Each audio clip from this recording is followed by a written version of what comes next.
Okay, so let's see. So that previous game, yeah, it was like the James Bond film. I think I've been correct on this once before, but when James Bond is in karate school, it wasn't in Enter the Dragon, where someone lost very quickly because he just kicked him on the sort of handshake part of the battle, where he's supposed to like have this sort of virtual handshake. But anyway, King's Engine or maybe Benkö Gambit is fun, a little bit fun. Benkö Gambit, he's not accepting the Gambit. Oh, he could have played E5 there. What am I doing? Can I try and disrupt the centre instead of playing A6? I'll play A6 here, I think. It does kind of disrupt the centre if he's under more pressure. So Queen A8 to protect the rook. Rook B8. The pieces look beautiful anyway, so that's one reason for playing it, because the pieces look like a team. If there's no other reason, that's an abstract reason there. Computers don't like it. This pawn moving it forward just weakens D4 and B4, by the way, so I'm not really that sure I should play a move like that anytime. There's a dart square plan here, knight H5 maybe. Just try and get into these dart squares. Docking computer considerations. Rook A3, that fails to Rook A3. Rook A4, there's Rook B4 because of the pin. There's Rook A4 attacking that. There's Knight F4. Okay, so there's not really much to consider forcing wise, because there isn't really a tactical vulnerability anyway. That's what it's. I'm basically saying. So, but Rook A4 though. Rook A4 might be an interesting move. What else? Knight B6 to A4. Knight E5. What about Knight E5? Just trying to put dart square pressure. If I can get dart square pressure going. Yes. Okay. That knight is kind of nice. Knight G3 comes into mind here. This rook is a pain on A6. What is it doing on A6? Can I do something with it? There's no rook B2. If I lose that dart square bishop, does it matter? I can try and get C file pressure. Like Queen A7, stuff like that. I don't want to lose too much time either. Actually, I want to keep that bishop for a moment, because my king, my king's going to be airy after. So, what about Queen B7? Then get the rook back, A8, B8. C4's a juicy knight, really is holding his position together. It's real prophylaxis against any potential threats. What threats can I potentially generate here? It's very hard. Rook A8. What about shuffling the rooks though? That one there, because I don't want to allow knight A5 to C6. I want to provoke G4 to slightly weaken his king. So a few waiting moves I think are in order here. Mind you, knight A5 is also on the cards almost now. Maybe I should invite the knight to C6. It's doing horrible stuff at the moment.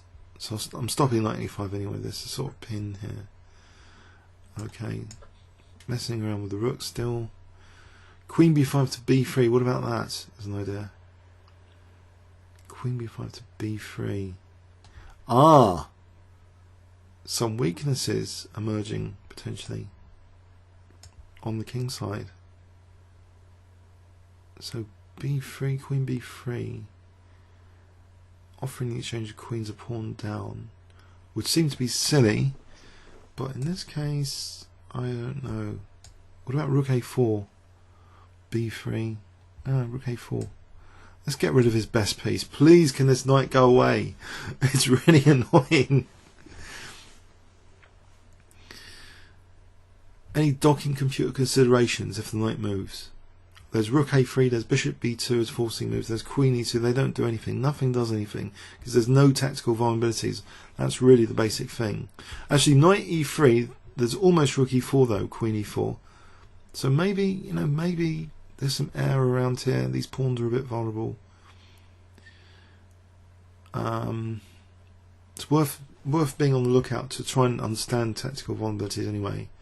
But at the moment, my B file pressure and everything else is prophylactically shut down basically by this knight on C4. So actually, maybe this move is a good move. This rook A4 for the moment. Wait and see. And he's you know, his clock's ticking down. Major part of the game, time pressure. Can he play B3? Takes. There's rook B2. No, there isn't. Bishop takes. So knight E3. Have I got anything concrete? I don't think so. Rook E4, queen E4. There's no queen E2. The rook's protecting E2 as well. Okay, what is that? I missed that one. Can I not just take? I don't know, is either knight b6, I take on a3. I think I'm going to have to take and see what happens. I can't see what happens. Pardon me. Stomach growl. Can I just take on b4 here?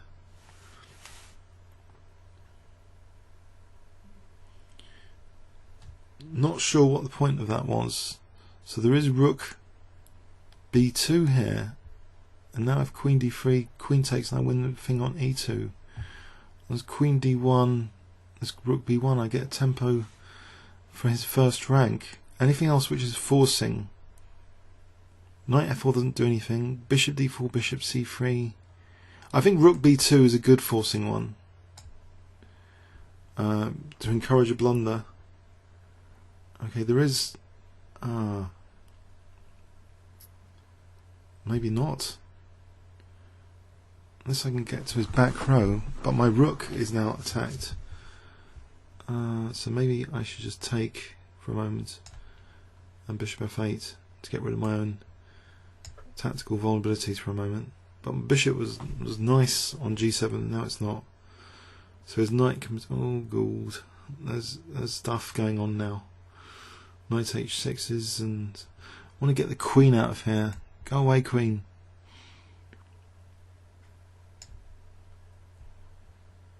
Actually, queen b4 would be good, attacking. There's knight h6 check, but queen b4 attacks e4 and b4. Knight h6 check isn't winning just right now. How did I lose all my time advantage? That's funny. Try and get double pawns here to try and get my position back to normal. So king g7 stuff. Rook e7, that'll be on e4. I lost all my time advantage. That's really annoying. All gone. But I've got pressure on e4. How do I make use of that? Do I first get this bishop out? Get the queen away. It's really annoying queen still. It's keeping it annoying. I keep my queen annoying. Battle of the annoying queens here. If I can go to b3, rook b3.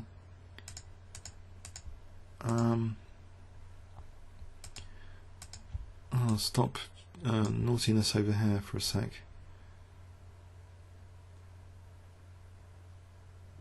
I don't know what I'm doing here. I'm on d5. There's no e5 for the moment. Well, alright, so there's rook b2.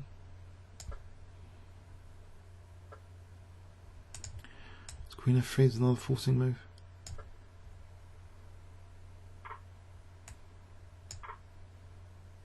That looks good. The rook takes d4 almost. Now I should be looking for forcing moves. Ah, that's a good one.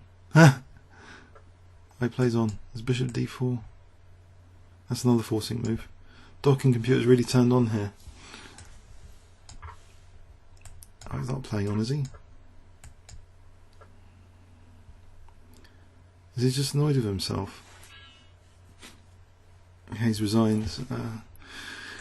So yeah, the docking computer. You see, for a while, I think the concept was interesting, even though there's no results. There's nothing. There's no tactical vulnerabilities. The reason there's no tactical vulnerabilities. for looking for forcing moves is use prophylaxis. Nimzovich, my system. There's prophylaxis. This position for white is very, very secure with the knight on c4. But once that starts to be undermined, then suddenly things started to emerge. He lost the pawn. He gave back his pawn. His queen was invasive, but so was mine. I accepted the double pawns because in return for structural damage, I'm sorting out some issues. e5 isn't such a big problem with the double pawns. The knight's taken away from the rim. I haven't got so many bad pieces. My pieces are okay.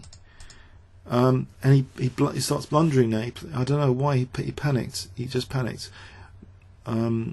Maybe I move my bishop here and try and get my rook to the 7th if he leaves the second rank. But he started cracking up now. So now the docking computer, of course, this is totally ripe for looking at forcing moves here like rook b2. Totally ripe. And another, well, this is just an outright rook blunder, of course. But now bishop d4 just simplifies the whole position.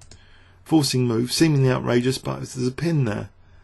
So if there's tactical vulnerabilities, then there's wins. We're just looking for the forcing variations. Comments or questions on YouTube? Thanks very much.